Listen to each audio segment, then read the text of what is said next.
இன்றைக்கி வீடியோவில் காரமான காரா சேவ் எப்படி செய்கிறது அப்படின்றத இந்த வீடியோவில் பார்ப்போம்.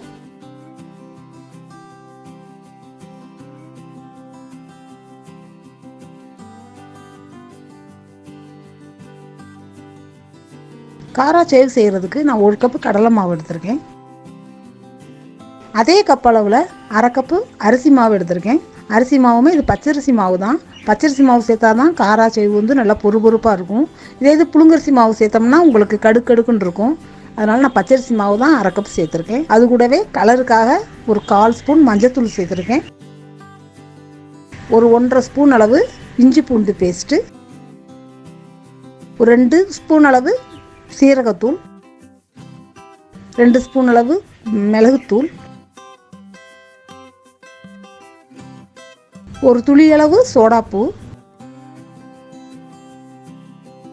ஒரு 1.5 ஸ்பூன் அளவு மிளகாத்தூள் சேர்த்துருக்கேன். ஒரு 1/2 ஸ்பூன் அளவு பெருங்காயத்தூள்,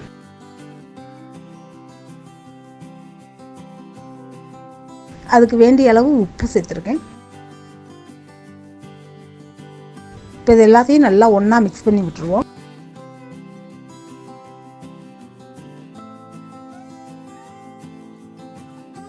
எண்ணெய் வந்து நல்லா சூடான எண்ணெயாக ஒரு 2 ஸ்பூன் அளவு இதில் சேர்த்துருக்கேன்.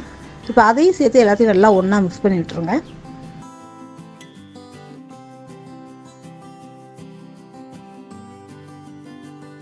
தண்ணி வந்து இதுக்கு வந்து கொஞ்சம் கொஞ்சமாக தான் ஊற்றணும். நான் இப்போ ஃபஸ்ட்டு இதில் இந்த இஞ்சி பூண்டு அரைச்ச பேஸ்ட்டு தண்ணி இருந்துச்சு, அந்த தண்ணியை ஊற்றியிருக்கேன்.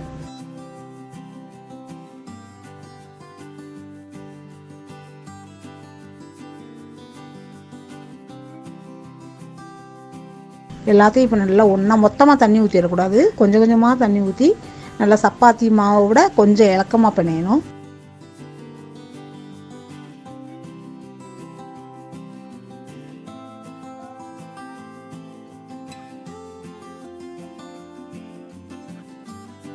இது கடலை மாவுன்றதுனால கையில் கொஞ்சம் பிசு பிசுன்னு ஒட்டத்தான் செய்யும். நம்ம கொஞ்சம் கொஞ்சமாக பிணைஞ்சிட்டு கடைசியில் 1 ஸ்பூன் எண்ணெய் விட்டோம்னா மாவும் கையில் ஒட்டாது. மாவு இந்த அளவுக்கு இருக்கணும்.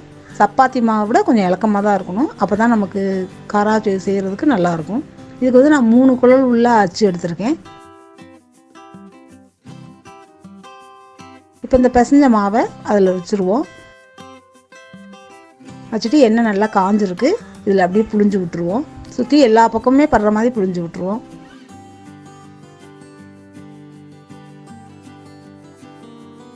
மேலே கொஞ்சம் நல்லா நுர அடங்கினதுக்கப்புறம் அதை திருப்பி விடணும். இல்லைன்னா காரா சேவ் வந்து இப்படி உடஞ்ச மாதிரி ஆயிரும்.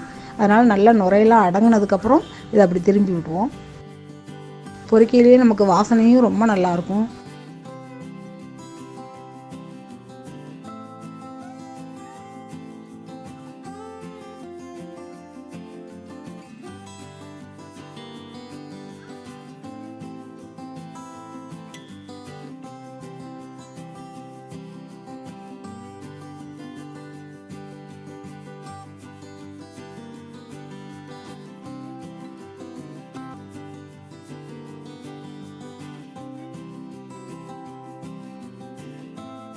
அந்த நுரையெல்லாம் நல்லா அடங்கிருச்சு. இந்த சமயத்தில் அதை எடுத்து வச்சுருவோம்.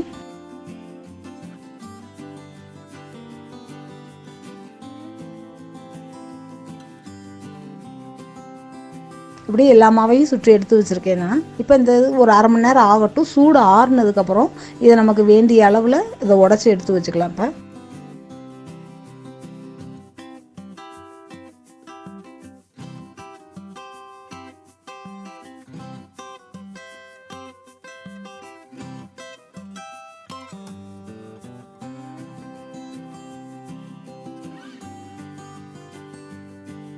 அடுப்பு ஆஃப் பண்ணிவிட்டு அதில் கருவேப்பிலையை போட்டு வறுத்துக்குவோம்.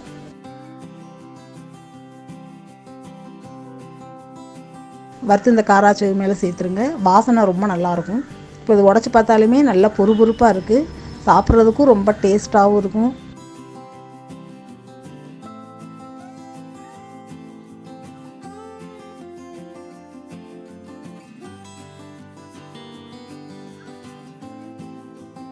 இந்த டேஸ்டான காரா சேவை நீங்களும் ட்ரை பண்ணி பாருங்கள். எப்படி இருக்குன்னு சொல்லுங்கள்.